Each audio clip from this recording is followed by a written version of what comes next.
Please be seated. Well, today's gospel had a couple great promises, and they're promises of the Messiah, and they promise what the Messiah will do when the Messiah comes, that the Messiah will let light shine in the darkness, and that on a land that sits in the shadow of death, a light will dawn. What magnificent promises. But in between the fulfillment of those promises, there is a great obstacle. And that obstacle is fear. And so, for Jesus to be this light that's going to shine in the world, that's going to bring light to the people sitting in the shadow of death, he has to overcome fear. And in much the same way, if we're going to be the light that's God calling us to be, we too will have to overcome fear. One of the statistics you might have seen somewhere along the line is people estimate that the chances of you coming into existence, of everything needing to come together to create you, is about 1 in 400 billion. So in other words, very, very unlikely that there'll ever be another you again. So God created you, this incredibly unique, beautiful person with exceptional gifts that only you can bring to bear, to let God's light shine, to let our light shine. And yet, what keeps us from being that person? Fear. So Jesus had to work through the obstacle of fear. We have to work through the obstacle of fear. How do we do that? That's what we want to talk about today. So, what was Jesus afraid of? Well, you probably heard, because I read it 3 times, is that at the very start of the gospel, John the Baptist was arrested.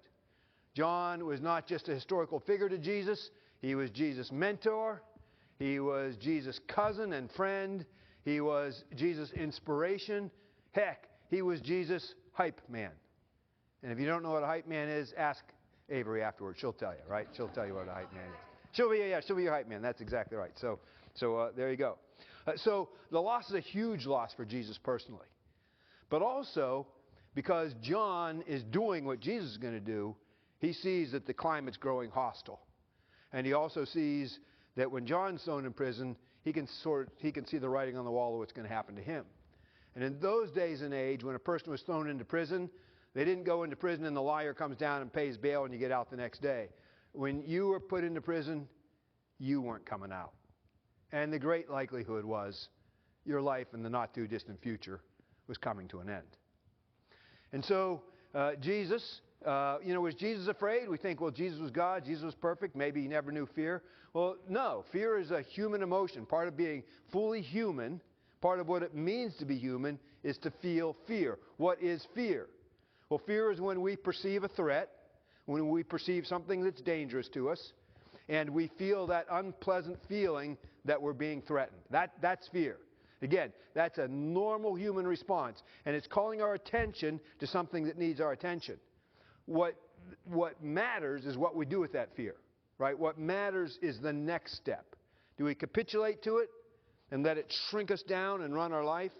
Or do we find the courage to become the people that God is calling us to be, to answer God's call upon our life and shine like the light that God wants to shine? And it's trite, we've all heard the saying, but being trite doesn't keep it from being true, is that if you're not afraid, you can't be courageous. The only time courage becomes a virtue is in the context of fear. You need fear to be brave. And so Jesus is up against a threat. He feels a threat. He recognizes the threat just like you would, just like I would. But he does not let that dictate what he's going to do. In fact, rather than shrinking him down, this becomes the ignition point that launches him out into his ministry. Rather than extinguish his light or dimming his light, it's going to be the match that's going to let him burn all the brighter. How does he do that? I want to suggest 3 things, all building on acronyms for fear, coming from 3 different places. So the first acronym from fear, which I think probably many of you have heard, and this comes out of the recovery movement, it's fear, false evidence appearing real. Okay? False evidence appearing real. And so for Jesus, the evidence looks like, he might have said that the evidence was, okay, he arrested John today that means if I don't go into hiding, I'm going to be arrested tomorrow. But that doesn't turn out to be real, and Jesus doesn't allow that to be real in his own head. And if you think about it, what's good or bad, what's scary or not scary, so much of that is determined between our ears, right? Between our eyes. Today is a great example. There's a snowstorm going on outside. Is this bad weather?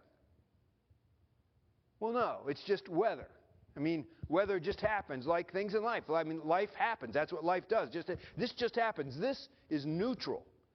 You have to decide whether it's good or bad.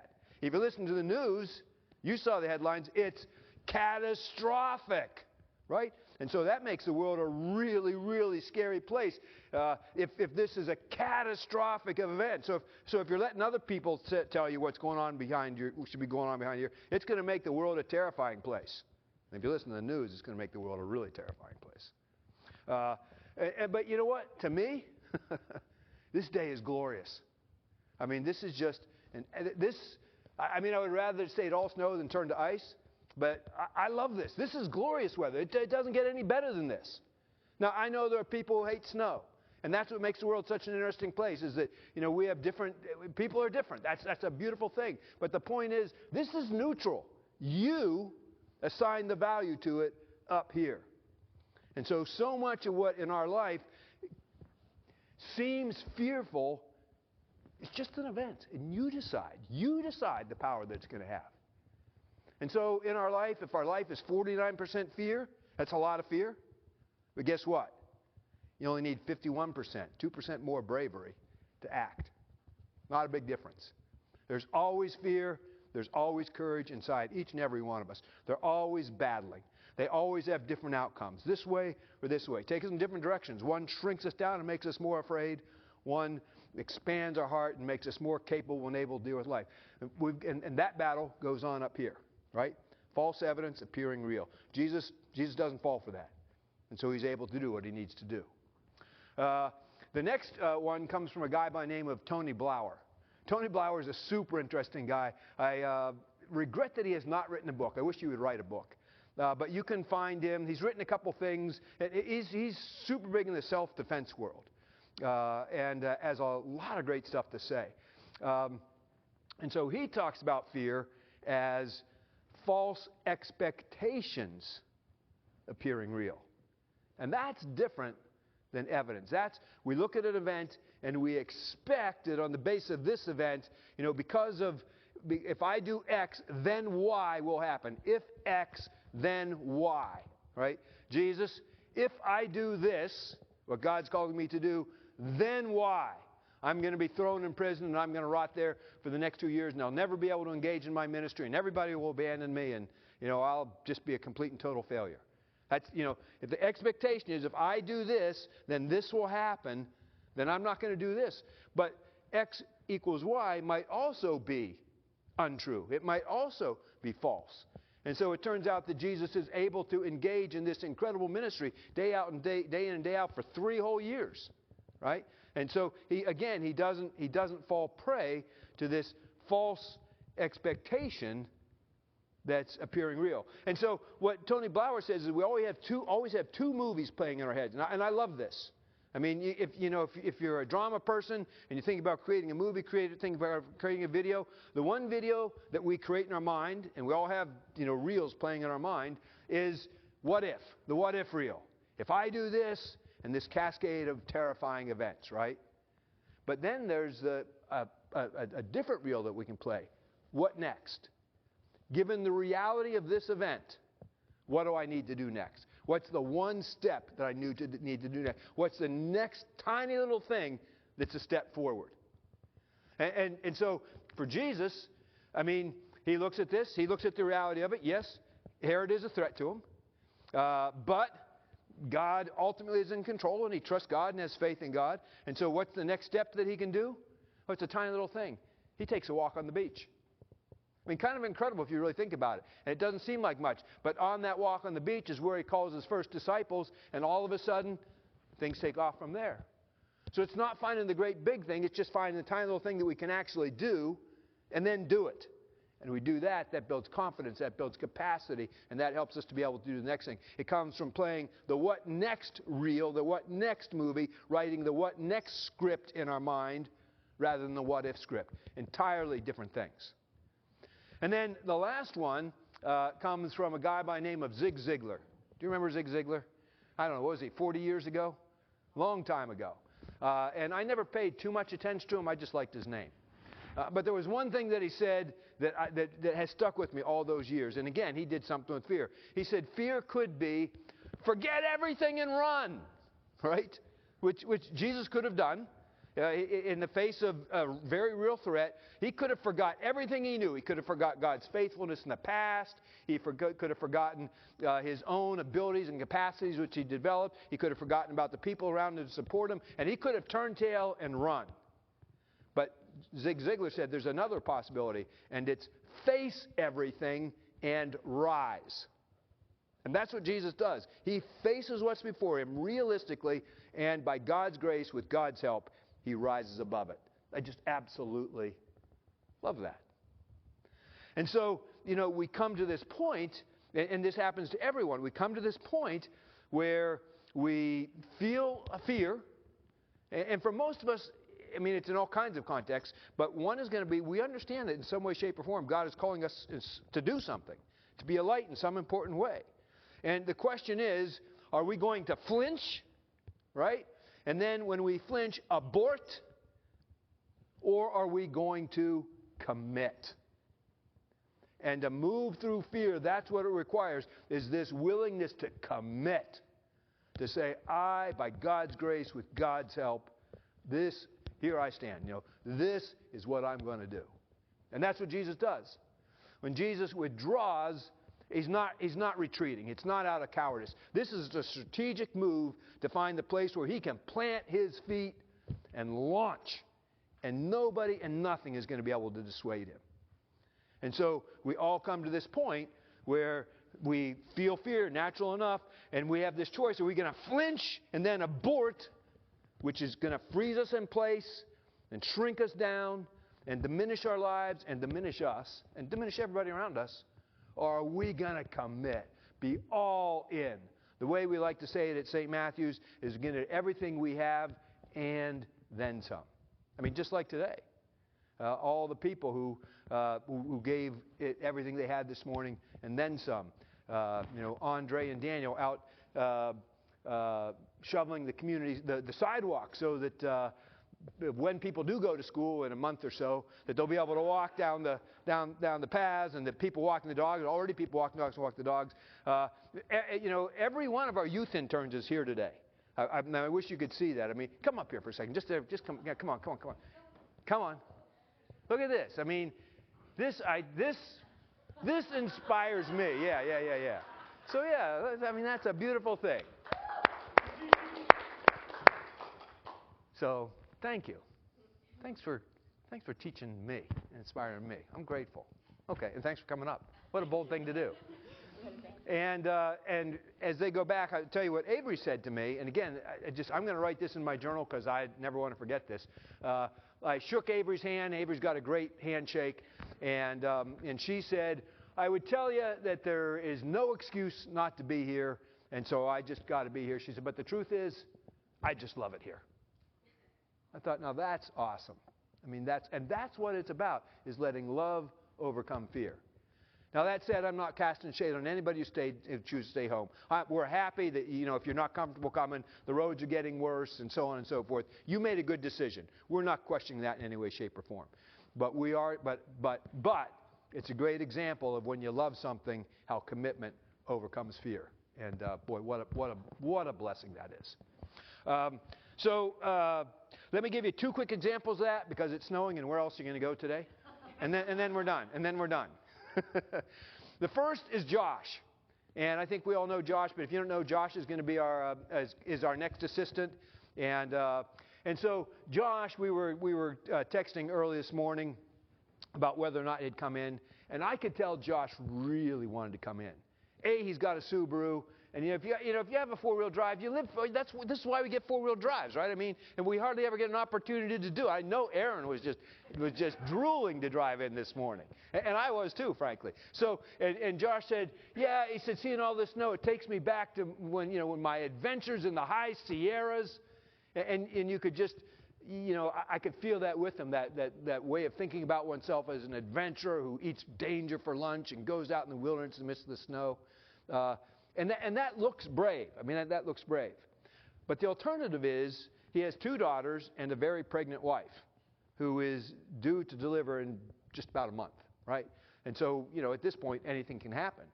So if he drives in this morning and if everything turns to ice and he can't get back home, boy, he's really sticking his wife, isn't he? So we have this one identity of ourselves, a brave adventurer who eats danger for lunch, and I want to be out in that snow. And we have a developing identity, a faithful father and a dedicated husband. And this asks something very different than this. This looks brave, driving in the snow. This is brave, staying home.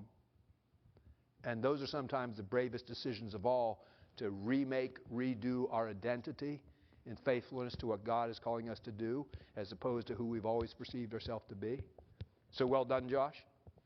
And then the other one, and this, this quickly, but this is in relation to mission trips. And we've got mission trips planned this year. And we, at St. Matthew's, we hope that everybody will go on a mission trip somewhere along the line. And if you want to go, we'll find a way for you to go. I mean, I'll just make that promise to you. Never, ever, ever let cost keep you from going. So when we did our first mission trip, which was way back, I think, in 2007, I asked a man named Richard Leach, who traveled over all the world as a global executive with ExxonMobil. I said, Richard, will you please lead this first trip? And he said, yes, you're going, aren't you? And I said, no, because I was afraid. I mean, frankly, just complete honesty, I did not have the confidence in myself. I was too afraid to go. And I mean, it's kind of pitiful, but that's just the truth. But I knew God wanted me to go on a mission. There was no doubt that God was calling me to this. And so it took a couple years, and in 2009, we had an opportunity to take about 40 kids down to Belize, back into the jungle, and do some incredible work.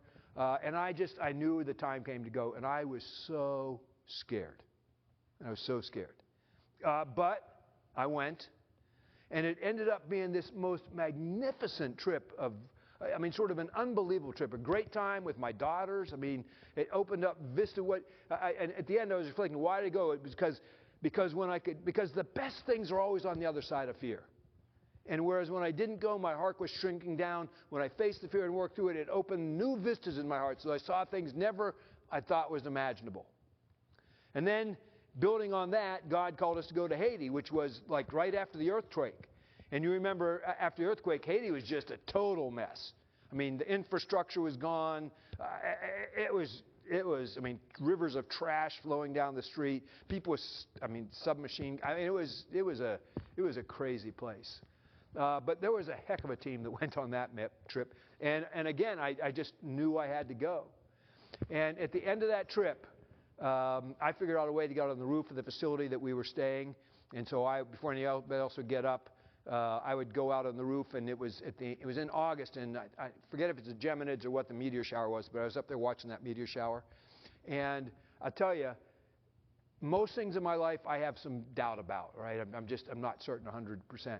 I am certain about my marriage. I'm certain that I'm in love with Linda, and that, no, come hell or high water, I'm going to be faithful to this. I'm certain that I love my kids, and that I'll always be grateful for them. And that's maybe where it stops. I'm certain that God called me to be a priest, but that's about it.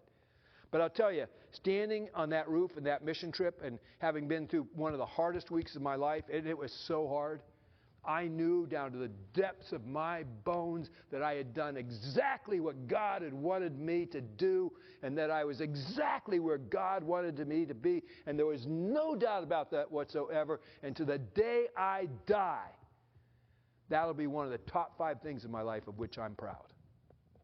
And I'll tell you why. On the very last day of that trip, that evening, there was a pastor. His name was Pastor Edward.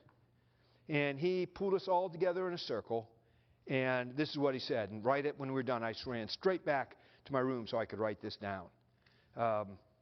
And as he's saying this, I mean, he can barely get it out. He's just sobbing. He says, it's easy for churches to send money. This is about 3 months after the earthquake. It's easy for churches to send money. $20,000, $30,000, $60,000. That's easy. But you, he said, and here he has to stop and pause just to collect himself. He says, you have given yourselves. You left your homes. You left your jobs. You left your families to come to us. You have come here to work with us and touch us. Why? Because God put in your heart a love for the Haitian people. There's nothing I can give you, and no words that I can say that will ever express how grateful we are that you're here. That's what it looks like when you don't let fear stand in your way, but you choose courage instead and commit rather than flinching or aborting and letting your light shine. Amen.